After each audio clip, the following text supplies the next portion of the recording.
আপনার চোখের পানি, মনের আবেগ যা আছে আপনার জীবনে সবকিছু আল্লাহর সামনে ঢেলে দেবেন। আপনার কষ্ট, আপনার আবেগ, আপনার যন্ত্রণা, আপনার মনের আকাঙ্ক্ষা, আপনার জীবনের বেদনা, এই সমস্ত কিছু কোথায় প্রকাশ করতে হবে, কোথায় বলতে হবে, কার সামনে বলা উচিত? অবশ্যই তিনি আমাদের রব, তিনি আমাদের স্রষ্টা, তিনি এই পৃথিবীর সৃষ্টিকর্তা, তিনি আমাদের সৃষ্টিকর্তা। সত্যি বলতে মানুষকে আবেগ দেখিয়ে কোনো লাভ নেই। মানুষকে আবেগ দেখিয়ে কি কোনো লাভ আছে? আপনার কি মনে হয় মানুষকে আবেগ দেখিয়ে কি কোনো লাভ হয় প্রকৃত অর্থে? নিজের আবেগ, নিজের আকাঙ্ক্ষা, নিজের চাহিদা, নিজের মনের কষ্ট সমস্ত কিছু রবকে বলা উচিত, রবকে শোনানো উচিত, কারণ তিনিই তো সমাধান করার ক্ষমতা রাখেন। মানুষ কি আপনার চোখের পানির মর্ম বুঝবে? মানুষ কি মানুষের চোখের পানির মর্ম বোঝে? প্রকৃত অর্থে নিজেকে প্রশ্ন করে দেখুন তো। আপনার পরিবারের কোনো সদস্য মারা গেল, আপনার বাবা মারা গেল, আপনার মা মারা গেল, আমাকে দিয়ে দোয়া করাচ্ছেন। আমি হয়তোবা কিছুটা কষ্ট বুঝব, কিন্তু আপনার ফিলিংস, আপনার অনুভূতি, আপনার জায়গা থেকে আমি নিজেকে সেইভাবে নিজেকে কখনোই অনুভব করতে পারবো না। যদি আপনি আপনার পিতামাতার জন্য দোয়া করেন, যদি আপনি আপনার আত্মীয় স্বজন, আপনার কাছের মানুষ, আপনার আপন মানুষের জন্য দোয়া করেন, তাহলে আপনার যে অনুভূতি আর একজন দোয়া করলে তার অনুভূতি এক হবে না। আর এই অনুভূতিগুলো কে বুঝতে পারবেন? আপনার রব আপনার ঘাড়ের রগের চেয়েও কাছে আছেন। কেন এটা বোঝার চেষ্টা করেন না? এক ব্যক্তির কাহিনী আপনাকে বলি। এক ব্যক্তির খুব শখ যে তিনি সাহাবীদের মতো নামাজ পড়বেন, নামাজ শিখবেন। তো একজন খুব দামি আলেমের কাছে এসেছেন এবং জিজ্ঞাসা করছেন যে কিভাবে সাহাবীদের মতন করে নামাজ পড়া যায়। তো সেই আলেমটি আর একজন আলেমের সন্ধান দিয়েছেন যে সেই আলেমের কাছে যাও, তিনি আরো ভালোভাবে বলতে পারবেন। তো সেই ব্যক্তি একটু অবাক হয়েছিল, কারণ যাকে প্রশ্ন করেছিলেন তিনি অনেক বড় মুহাদ্দিস, আর যার কাছে পাঠানো হচ্ছে তিনি অত বড় মুহাদ্দিস নন, কিন্তু তিনি অনেক বড় আবেদ। তানার কাছে গিয়ে বলছেন যে অমুক আমাকে পাঠিয়েছে, আমাকে সাহাবীদের মতন করে নামাজ কিভাবে পড়তে হয় সেটা শিখিয়ে দেন।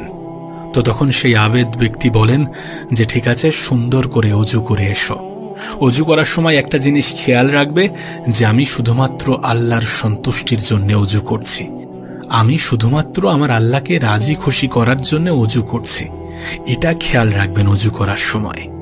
তখন সেই ব্যক্তি যখন অজু করতে যাচ্ছেন, তখন সেই আবেদ ব্যক্তি তাকে আবার একবার বললেন যে দাঁড়াও, এটা কিন্তু মনে রেখো যে শুধুমাত্র আল্লাহকে রাজি খুশি করার জন্য তুমি অজু করছো।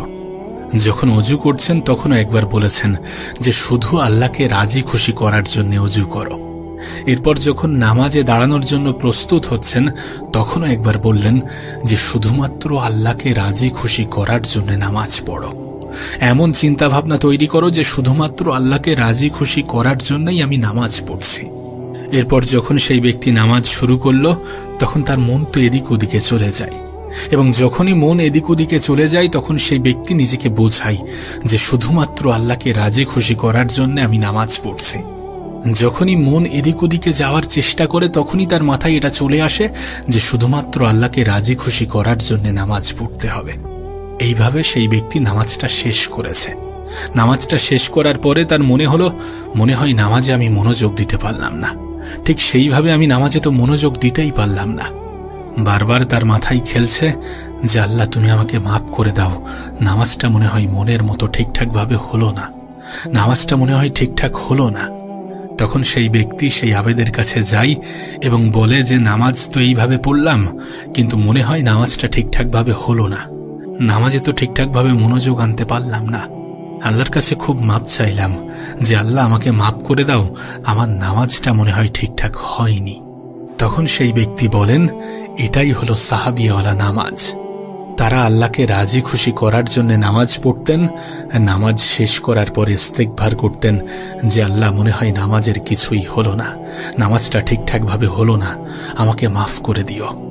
অর্থাৎ আল্লাহকে রাজি খুশি করার জন্য আমাদের আবেগ, আমাদের ইবাদত সমস্ত কিছুকে ঢেলে দিতে হবে। অন্য কারোর কাছে কিছু পাওয়ার আশা করবেন না। আপনার হতাশা, আপনার দুশ্চিন্তা কিন্তু মাদক দিয়ে দূর হবে না, দূর হবে নামাজ দিয়ে, দূর হবে আল্লাহর ভয়, আল্লাহর প্রতি ভালোবাসা, ইবাদত দিয়ে।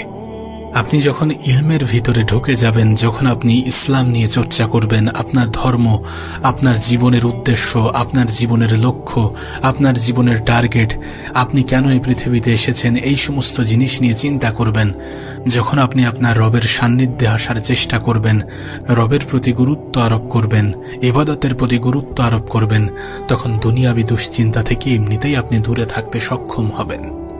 দুনিয়াবি দুশ্চিন্তাগুলো তখন আপনাকে কুরে কুরে খাবে না। তখন আপনার অন্তরকে এই টেনশন, এই মন খারাপ, এই হতাশা আপনাকে ভাঙতে পারবে না, আপনাকে দুর্বল করতে পারবে না। আর এরপর আল্লাহ পাক আপনার জীবনে রহমত দেবেন, বরকত দেবেন। আপনার দুনিয়ার কাজগুলো তিনি করতে অনেক বেশি সাহায্য করবেন। আপনি নিজেও অনুভব করবেন যে কেউ আপনাকে সাহায্য করছে, কোনো না কোনোভাবে সাহায্য আসছে।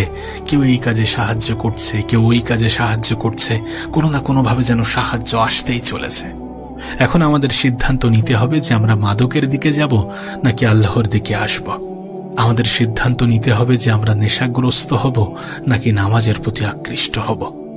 আমাদের মন কিন্তু কখনো স্থির থাকে না, সব সময় কিছু না কিছু চিন্তা করতে থাকে, কিছু না কিছু ভাবতে থাকে, কিছু না কিছু মাথায় আসতেই থাকে।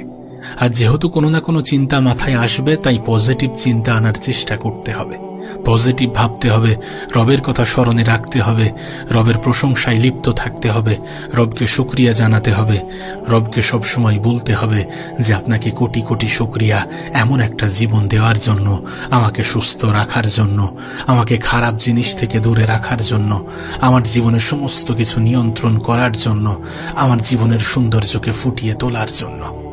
আজ আমাদের যুব সমাজ অনলাইনে আসক্ত, জেনায় আসক্ত, খারাপ জিনিসে আসক্ত, নেগেটিভিটিতে আসক্ত, সোশ্যাল মিডিয়াতে আসক্ত, বেটিং সাইটগুলোতে আসক্ত, অনলাইন জুয়াতে আসক্ত, না জানি আরো কি কি জিনিসে আসক্ত। এই যে আমাদের যুব সমাজগুলো মাদকে আসক্ত, এগুলো কি আমাদের যুব সমাজের জন্য কাম্য? এগুলো ছাড়তে হবে, এগুলো ছাড়তে হবে, কারণ এগুলো আমাদের জীবনকে কখনো সুন্দর করতে পারে না, বরং আমাদের জীবনকে আরো বেশি ধ্বংসের দিকে ঠেলে দেয়, আরো বেশি আমাদেরকে নেগেটিভিটির দিকে ঠেলে দেয়। আমরা তো চাই যে আল্লাহর দ্বীন এ পৃথিবীতে প্রতিষ্ঠিত হোক, আমরা তো চাই যে আল্লাহর দ্বীন আমাদের জমিনে প্রতিষ্ঠিত হোক, আমাদের দেশে প্রতিষ্ঠিত হোক, আমাদের পাড়ায়, আমাদের এলাকায় প্রতিষ্ঠিত হোক। যদি এগুলো আমরা চাই, তাহলে কেন আমরা এই সমস্ত নেগেটিভ জিনিস দ্বারা আকৃষ্ট হব? যদি এগুলো আমাদেরই দায়িত্ব হয়ে থাকে, তাহলে কেন আমরা সেই দায়িত্ব থেকে পিছুপা হয়ে খারাপ জিনিস, নেগেটিভিটি, সমস্ত খারাপ জিনিসকে নিজের জীবনের অংশ বানিয়ে সেটা নিয়ে নিজেকে গর্ববোধ করব? এই সমস্ত জিনিসগুলো ছাড়তে হবে, নেশা, জুয়া, এগুলো থেকে নিজেকে দূরে রাখতে হবে। আমরা তো চাই যে সমাজে শান্তি প্রতিষ্ঠিত হোক। যদি আমরা চাই, তাহলে কেন আমরা এগুলো করব? যৌবনের প্রলোভন থেকে নিজেকে বার করে আল্লাহ পাকের ইবাদতের জন্য নিজেকে আত্মনিয়োগ করতে হবে। আমাদের সবাইকে আল্লাহ রাব্বুল আলামিন কোরআন এবং হাদিসের গভীর জ্ঞান অর্জন করার তৌফিক দান করুক, বেশি থেকে বেশি ইবাদত করার তৌফিক দান করুক। আল্লাহ পাক আমাদেরকে সমস্ত হারাম জিনিসগুলো থেকে বাঁচিয়ে রাখুক, সমস্ত খারাপ জিনিসগুলো থেকে বাঁচিয়ে রাখুক, সমস্ত নেগেটিভ জিনিসগুলো থেকে বাঁচিয়ে রাখুক। আবারও বলবো যে অতিরিক্ত আবেগ জিনিসটা আমাদের জন্য ক্ষতিকর। আবেগ দেখাতে হলে পৃথিবীর মানুষের সামনে দেখিয়ে কোনো লাভ নেই।